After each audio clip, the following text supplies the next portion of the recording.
Kris wanted me to say that an introduction for her is that once when she was younger, she wrestled two she-bears to save her children. So, Kris, Moody, everybody.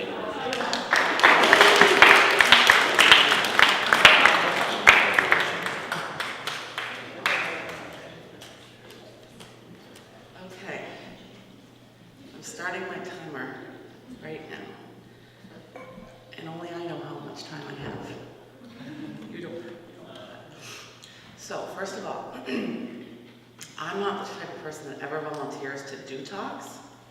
It's not my thing. I like to talk, and I like to tell stories, but I don't ever sign up to do a talk. And there's a couple of reasons. Well, first of all, at these retreat planning sessions, we're in there, and all the campus ministers are in there, and Father Bill says, this is our theme. Our theme is take courage, be not afraid, get in the boat, Peter walking on water. And he starts talking, and I immediately start thinking, he's not going to look at me because he's going to want me to do a talk because he thinks I can do this, but I can't do this. Because I don't have like letters after my name, like PhD, and MA or whatever, or letters in front of my name, like FRB. Like I don't have any letters in front or after my name. I just have Kris Moody. So I never volunteer. I always like start slipping away, and those that are there, like Frank can attest to this, for like 6 years, every time we start assigning talks, I get up and I go to the kitchen, I start fixing lunch, I start making myself busy so no one says, hey Kris, why don't you do that? Because I don't think I can. But I knew when he started talking about this. He said, this is going to be the theme of the retreat. And I was like, oh no, don't do this to me. Because I knew, and for those of you that were at the meeting, as soon as he said, who would like to do one of these talks? I was like, I don't want to, but I'm going to have to do that last talk, and I'm going to have to do it. And he was like, okay, I think that'd be great. And from that moment on, that was in the middle of summer. It was the day we called Matt and told him he was going to do a talk. Matt and I have been like sick to our stomach ever since. So I went up, and I knew that God was calling me to do this talk. And so I don't have any advanced degree. I don't have any letters in front of or behind my name, but I can do this. So I have a friend who's a graphic novelist.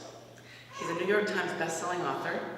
He's written a series called Amelia Rules. So it's a book of 8 graphic novels.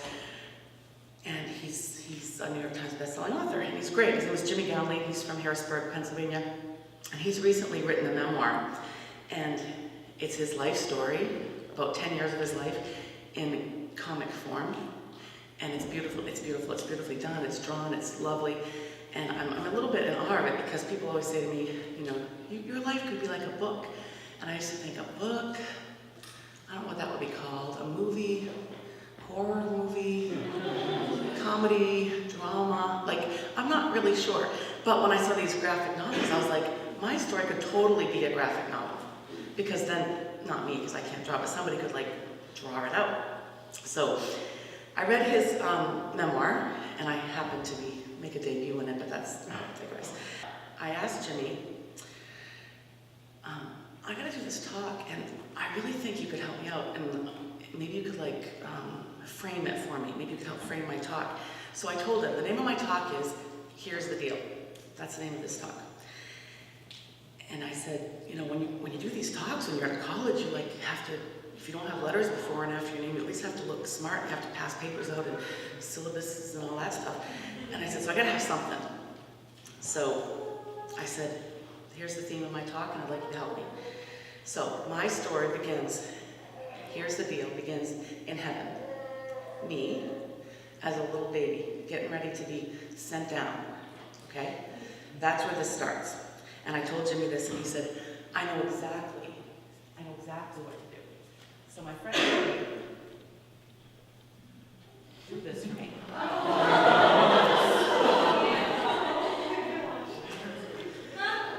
So this is the deal. And until last week, I had long hair, and I always wore a ponytail. He didn't know that, but he'd drawn it before. So that's little Kris Moody, scared to death before she comes down. Okay? It's cute, isn't it? I like the little toes. The toes are awfully cute. My toes aren't that cute. So what's happening here? Jesus is saying to me, here's the deal. I'm gonna send you down there, and it's kind of scary. But don't worry about it, it'll be cool, you'll be fine. Don't look afraid. I look kind of afraid here. And I'm thinking, well, what do you want me to do down there? He says, well, I want you to live. But I want you to live in my name. I want you to live by following me. I'm like, well, I don't get that. Well, you're gonna go down there, you're gonna be blessed, you're gonna have all kinds of wonderful things happen in your life. You're gonna have some storms, you're gonna have some struggles, you're gonna have some highs and lows, but you're gonna be okay. And if you do this, this is the best part of the deal. If you do this, your reward in heaven will be great. Well, I'm just a baby, and I don't understand what that means. I actually still don't understand what that means. So, what do you mean my reward in heaven will be great? Well, at the end of your life, that could be 1 day to 100 years, but when your journey's over, you're gonna get the best prize ever. You're gonna get the deal.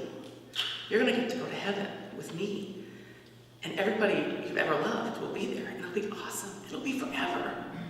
Like eternity. Like, I don't still conceptualize that.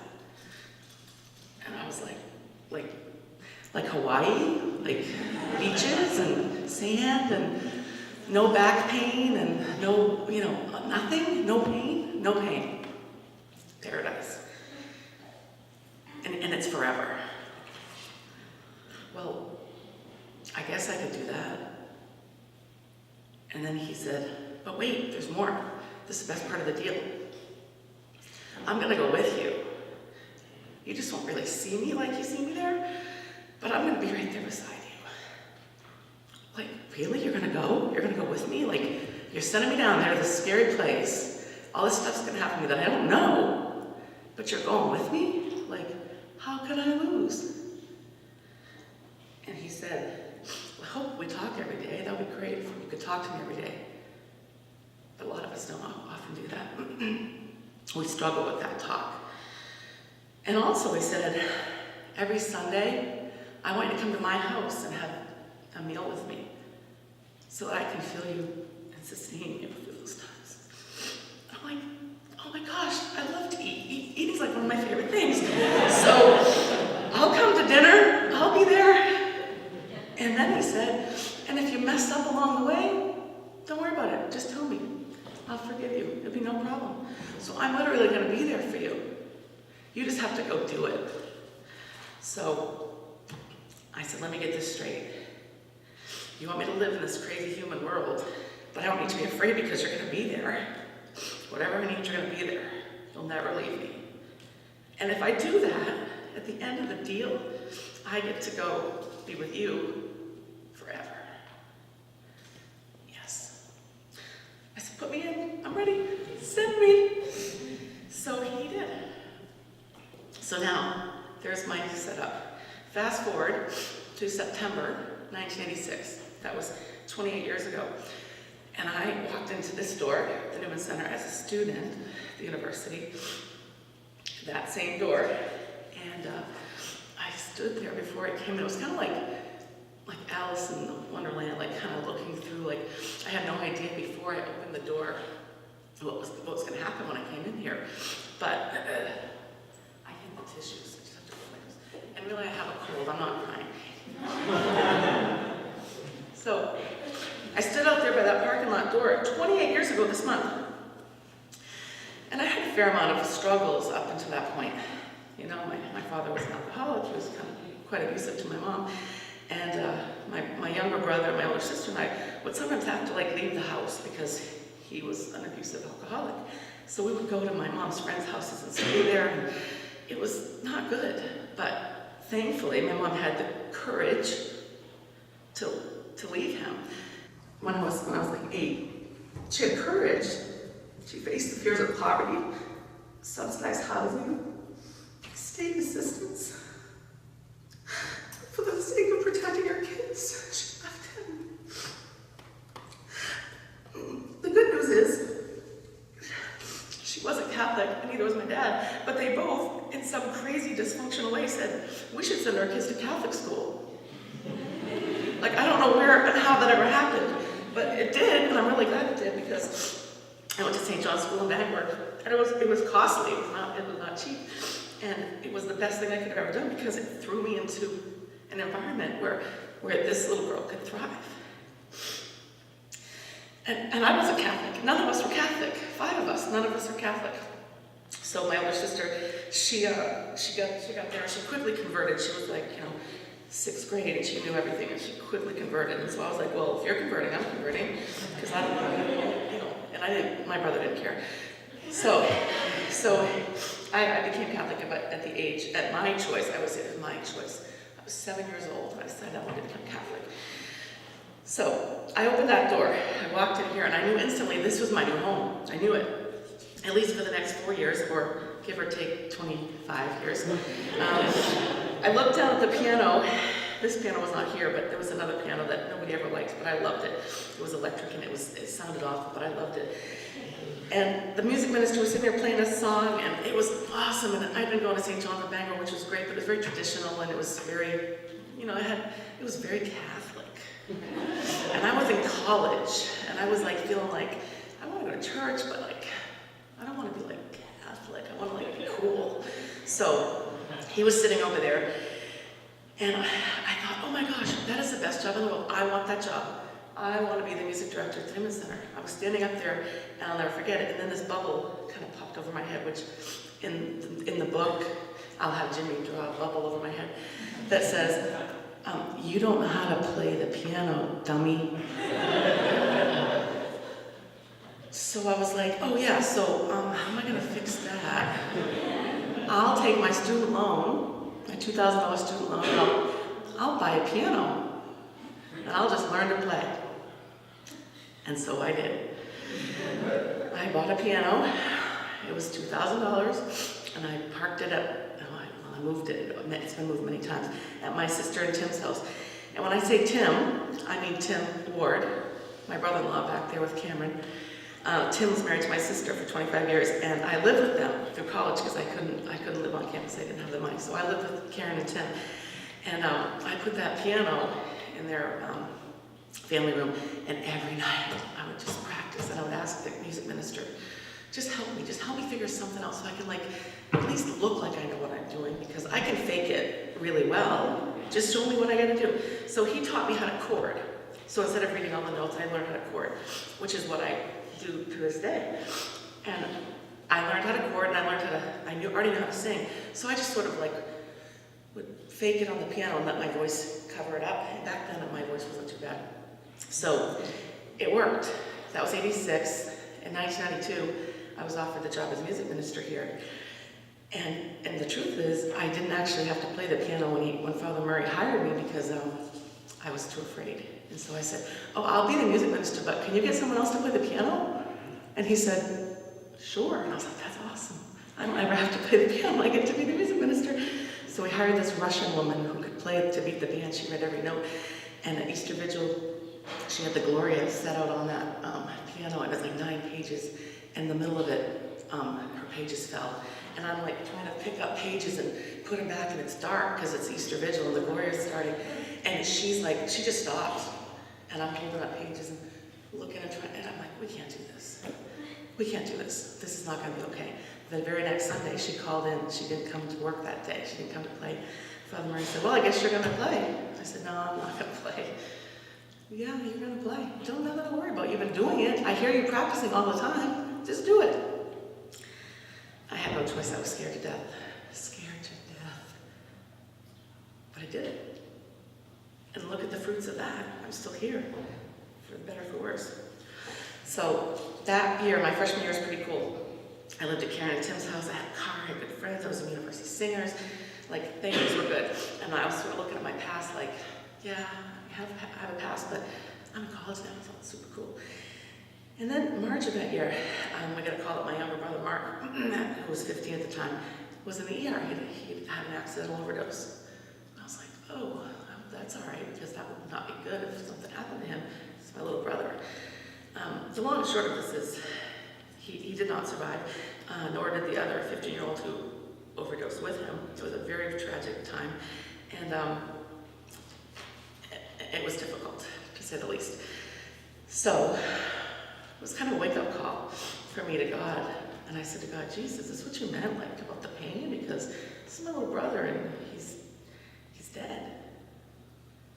And I remember coming here, talking to the campus ministry staff, and just being in total shock. I was thinking, my poor mom, my dad, who, by the way, had stopped drinking, had sobered up, he was remarried, he was doing great, but they were devastated. I was devastated. And I wanted to do something to honor him, so at his funeral in St. John's in Bangor, I asked the priest, I said, I can sing. He's like, you're not going to sing. You're 18 years old, it's your brother's funeral. I said, yeah, but I can sing. And so he said no, and I said, okay, so I'm going to sing Be Not Afraid. And I did. My sister and I sang Be Not Afraid at my brother's funeral. Perfect song. Did I have any idea then that I'd be standing here now talking about being afraid? No. It was a really difficult time. I stayed close to God, and I got through it. I just stayed close.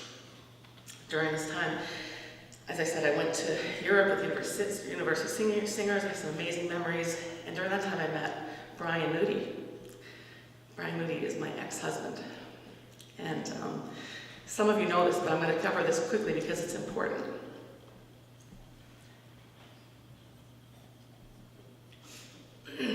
People told me in college that Brian Moody was gay. And I was like, gay? This is 1986. This is not 2014 where it's like commonplace now. It's just different. This is 86. I went to John Baptist. There weren't many gay people at John Baptist in 1986. Or if they were, they weren't telling me. So I thought, wow, that's cool. I met this guy and he was gay. So I went and asked him, I'm like, so you're gay? Legit, Knox Hall, 116. I went to his room, I'm like, so you're gay? I don't know any gay people. And he said, I'm in a singing group with you, and just because I'm in a singing group with you and I like to sing does not make me gay. In fact, he was chasing this woman the whole time we were in college. I was like, oh. And he said, a girl could make a move on you tomorrow. Does that make you gay? No. So I didn't really think much about it. I just figured he was chasing this girl. I really liked him, but he was chasing this girl. So we became really good friends off of college. And after college, we thought maybe we should date. And we did. We became engaged. We were planning our wedding. And I said to him, look, my parents got divorced. I don't want to get divorced. I don't want to raise kids in a divorce. I want a family. I want happily ever after.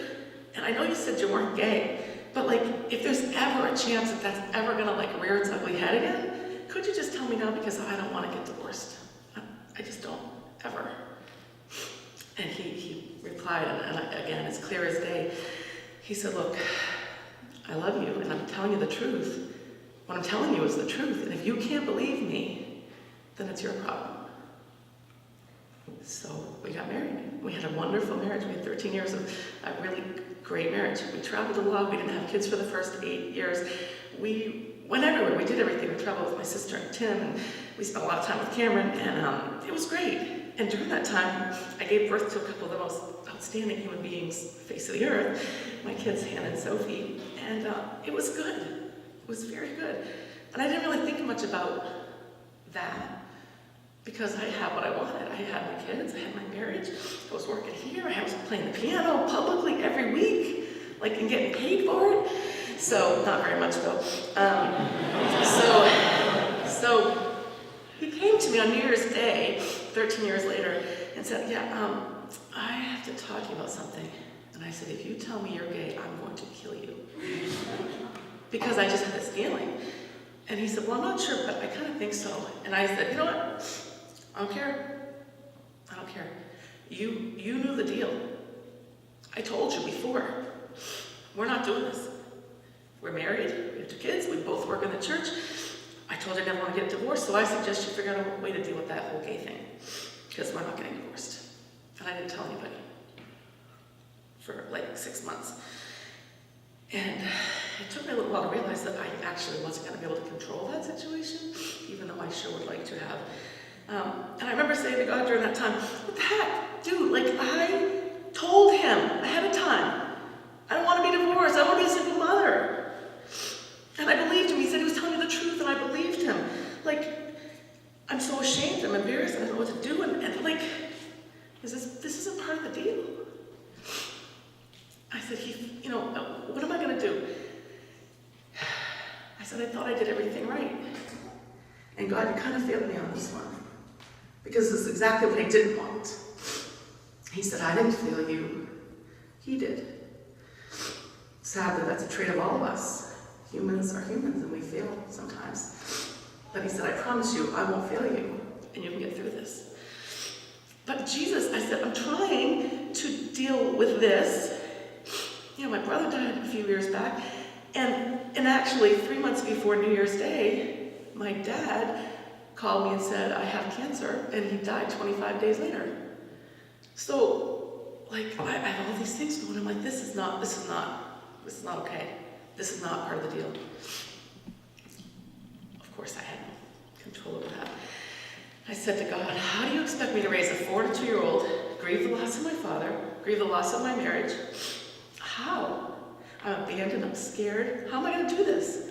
I'm not strong enough, and I'm really afraid. And I'm a musician, so songs like kind of speak to me. And I heard, do not be afraid, I'm with you. I've called you each by name. Come and follow me. I will bring you home. I love you, and you are mine.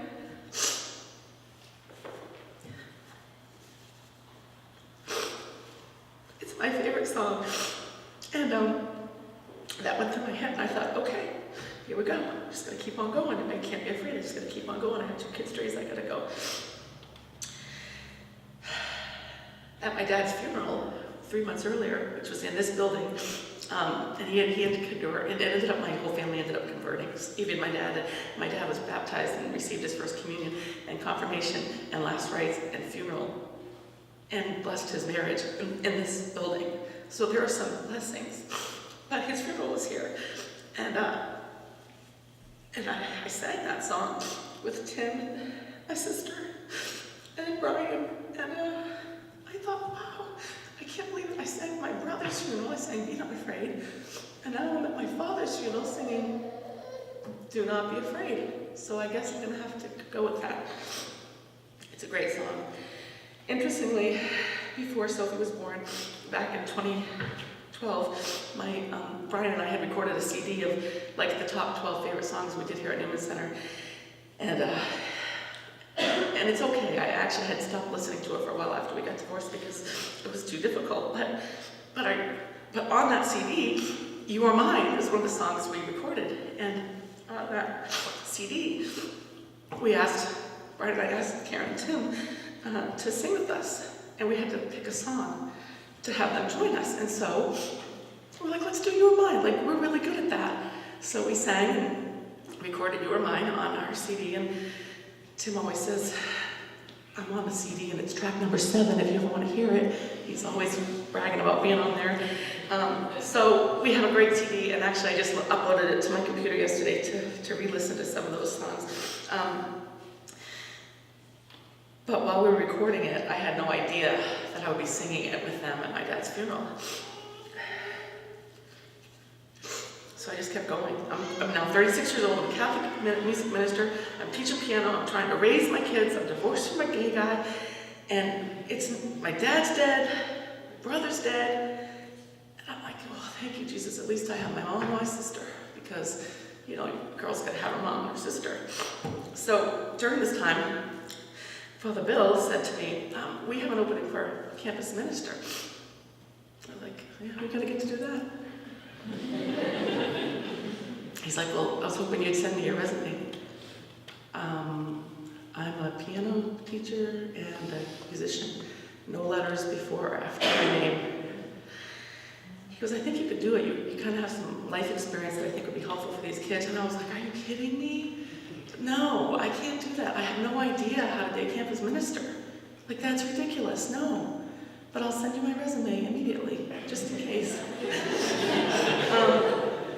So he, like Father Murray, saw something in me that I didn't see. Father Murray trusted that I was going to be able to play the piano, and I did, and I still do. Father Bill trusted that I might be able to do this whole campus ministry thing, and I did, and I do.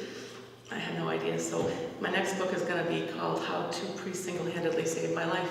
That's the name of my next book. Because without them, I wouldn't be here. Without Frank Murray and Bill Abby, I wouldn't be standing here, and Jesus, of course. But they saw things in me I didn't see. So another snapshot. So Christmas 2007, happiest time of the year. I've got 2 kids. I've done that midnight mass. I've run home so Santa can come. It's like 2:30 in the morning, and I know my kids are going to come bouncing in at 6. And it was Christmas. Karen and Tim always came over for Christmas with Cameron, but once I had kids, like I was always trying to hurry them along. Like the kids want to open presents, so hurry along. But they had to get Cameron together and do their thing. And so this particular Christmas, I was a little irritated because they were begging me to open presents. They'd seen what Santa had brought, but we weren't opening any gifts until the rest of the family came. And they were taking a little long that day, and I was a little irritated. So in they come. My sister brings, and Tim brings this giant box, and it's an air hockey table. And I was like, really? Where am I going to put that? The girls went nuts. Like I saw pictures of them playing air hockey in their little Christmas Hannah Montana nightgowns with the face, the eye masks, like they're playing air. I saw on my Facebook page. It's quite funny. I was not thrilled with this gift. It was kind of a pain. But boy, did my sister love that. She loved that she provided the gift of that Christmas. It wasn't anything Santa brought. It wasn't anything I brought. It was that table. So we had dinner, packed them up, and headed them home. And if I had only known that day would be the last day I'd ever see my sister again, I might not have been so grouchy. But I was still grouchy because I'd been up all night and Santa and everything I just said. So after chatting with her a few days later, I fell asleep, woke up at 4 o'clock in the morning. Tim's calling me saying, Karen's unresponsive. I think she's dead.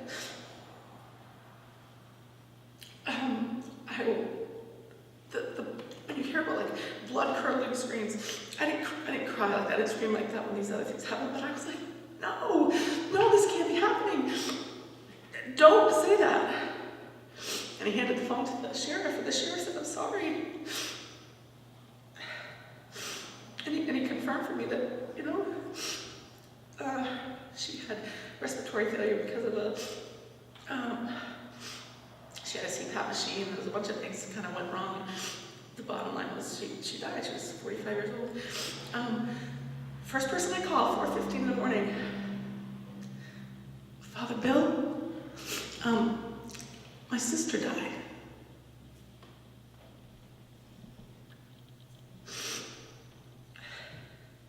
And he said, call Brian, get Brian over there, and go tell your mom. You gotta get to your mom. I'm like, I'm not gonna tell my mom. I'm not gonna tell my mom. Someone else is gonna tell my mom. I'm not telling my mom. And he said, you have to tell your mom. No, I'm not doing that. I'm not doing that.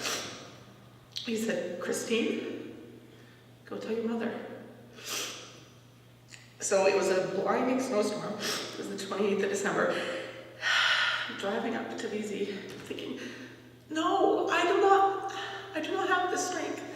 And how am I going to tell my mother that another child of hers has died? How am I going to do that? Where do you find that strength? I'm scared to death. I don't even know. I don't know. And I was mad. I don't know what was harder, telling her or going back to the house and telling my kids who were still playing with air hockey. She was the one who told me after my divorce, don't worry, Tim and I will take care of it, don't worry. Don't worry about anything. We'll get your kids through Catholic school. We will take care of you. Do not be afraid. That's what she told me. And now she's gone. Again, it's humans. Humans can't make promises like that. So her funeral was held here also. Got a lot of funerals here. And that day, guess what song we sang? You Are Mine. And this was difficult. This was a difficult one. Because the other times, I had my girls when my dad died, but they were really little. But this was their aunt. This was my kids bringing down preparation of gifts. My sister here. It wasn't right. So that summer I said to Father Bill, so now that I'm a campus minister, I think I need to go on like a retreat.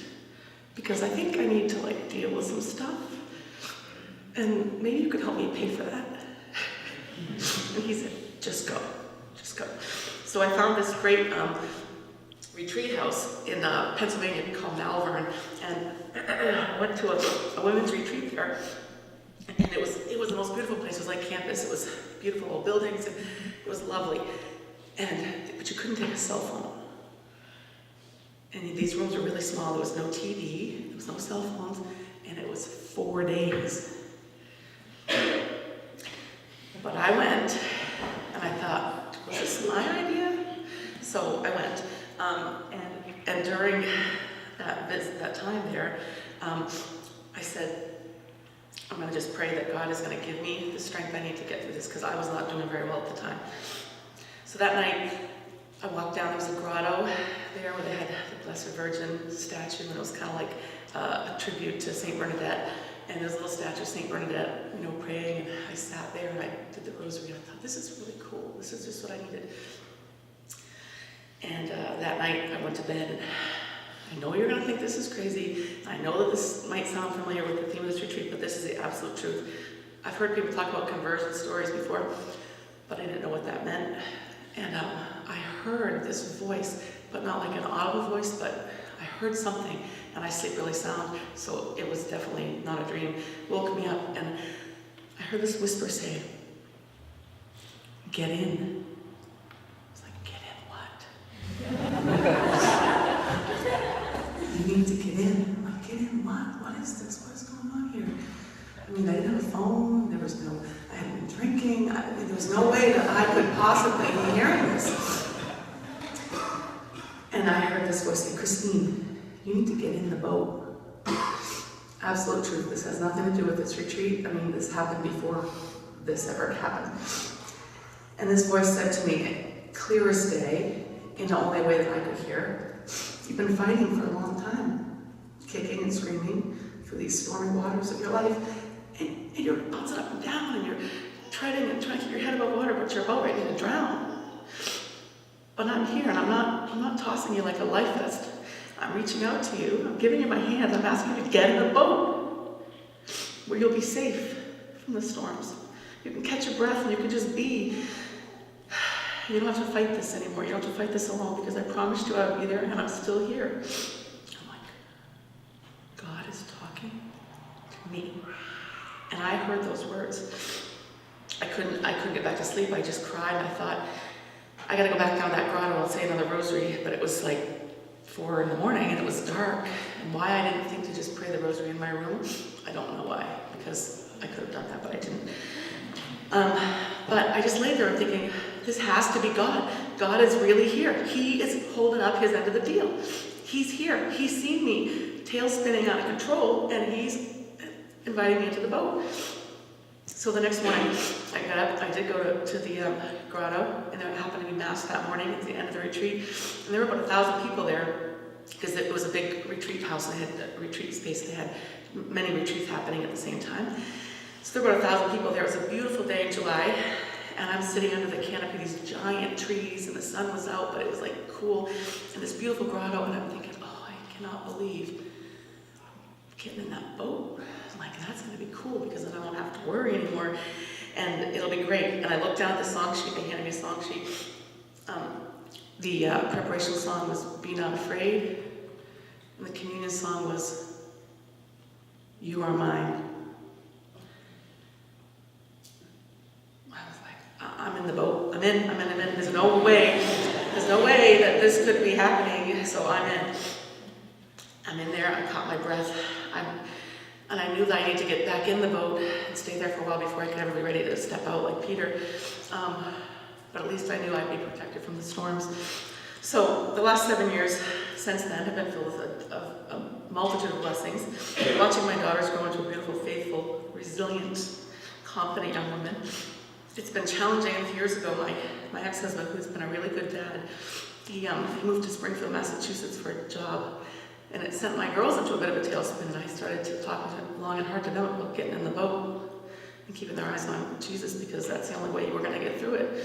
And they've been through a lot. They'd lost my sister, they'd lost their dad, and now I'm really like a single mom. Though I now have a wonderful man in my life, and I feel so blessed to have him. And he treats me better than I deserve to be treated, but he's wonderful, and I'm very, very happy. So the last snapshot is a spring retreat for the campus ministers last February 2013, or maybe it was 2012. Kris was there, and I think some of you were at that retreat. And he was talking about relativism, and he was great. We were all at Colby.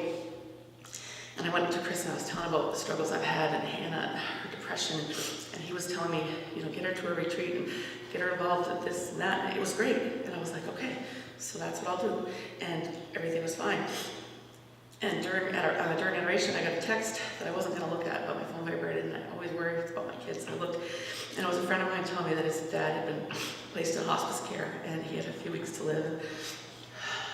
I didn't know what to say. I just thought, I'm in adoration. I'm going to just tell him what I do. And so I texted back, "Do not be afraid. I'm with you. I've called you each by name.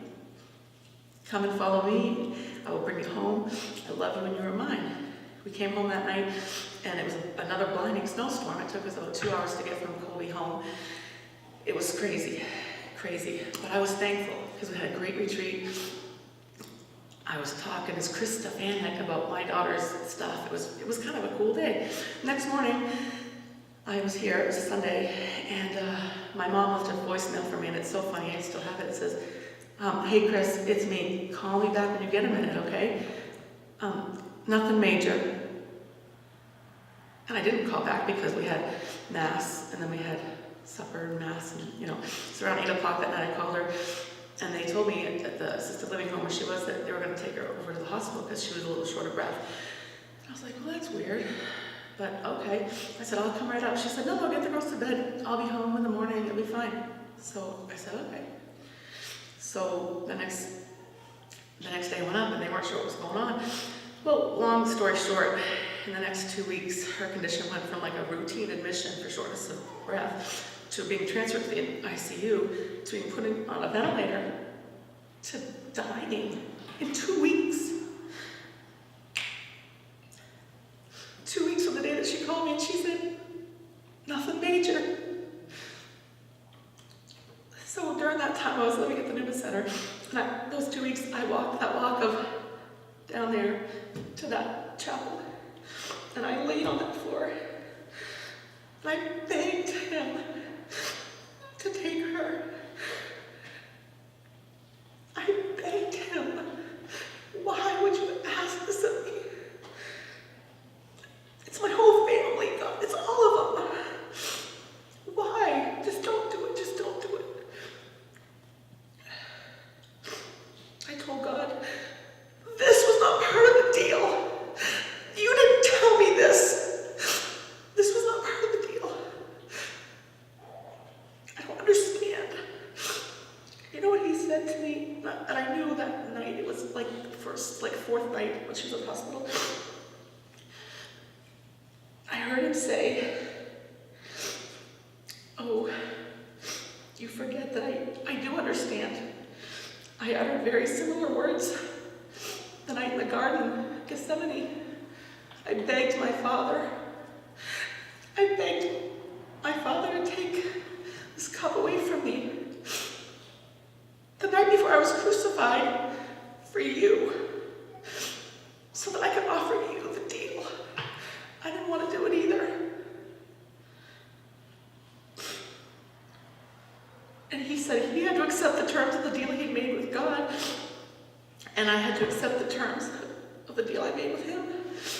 And he said, thy will be done. He said, I hung on a cross so that you and everyone who believes in me can have that gift of eternity.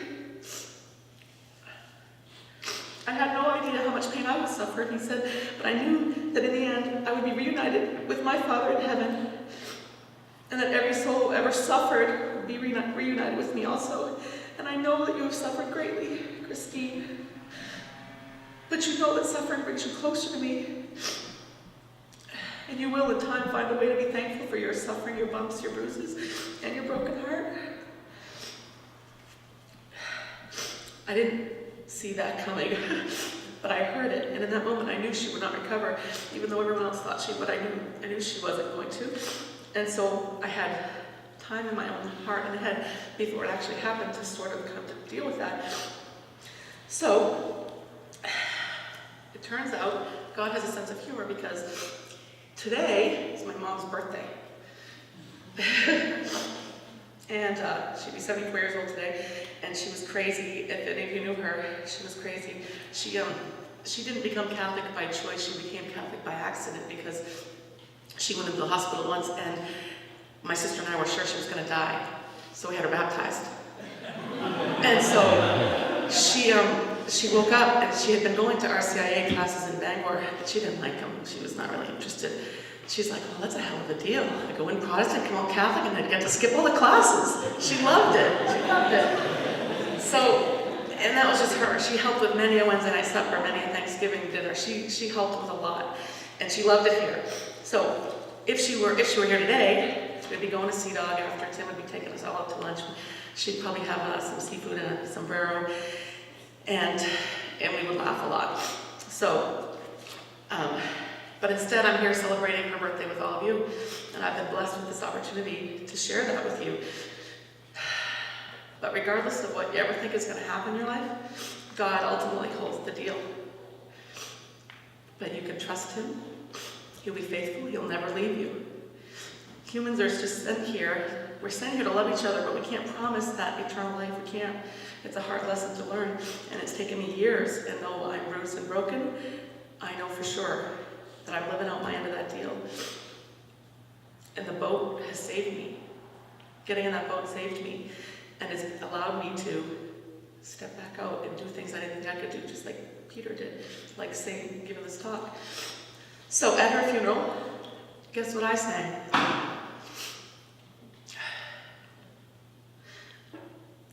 I kind of trembled a little bit at the beginning of it. And then the grace of God was showered upon me. We sang it. Do not be afraid, I'm with you. I've called you each by name. Come and follow me. I will bring you home. I love you. And you belong to me. I love you. And you're mine. This is the real deal. This is why we're born. And this is why we live. The fourth verse of that song says, I am the word that leads all to freedom. Who doesn't want to be free from all the crazy bondage that we have? I'm the peace the world cannot give. I will call your name, embracing all your pain. Stand up now, walk, and live. That's what we're called to do, because He's got it. He's got it. So, in closing, you all should have a songbook. So we're going to sing you a hymn. I don't know what number it is. Can somebody look it up?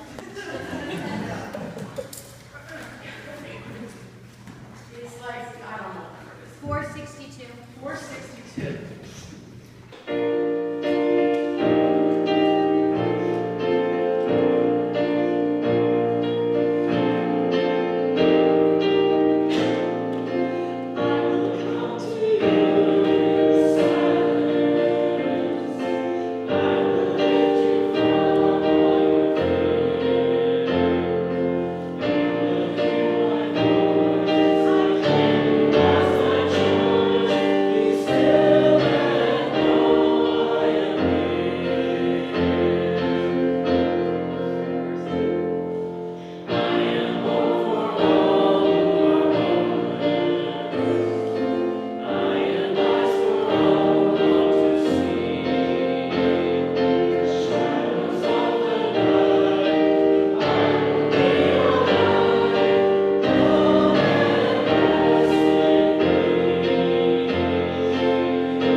she said Jesus.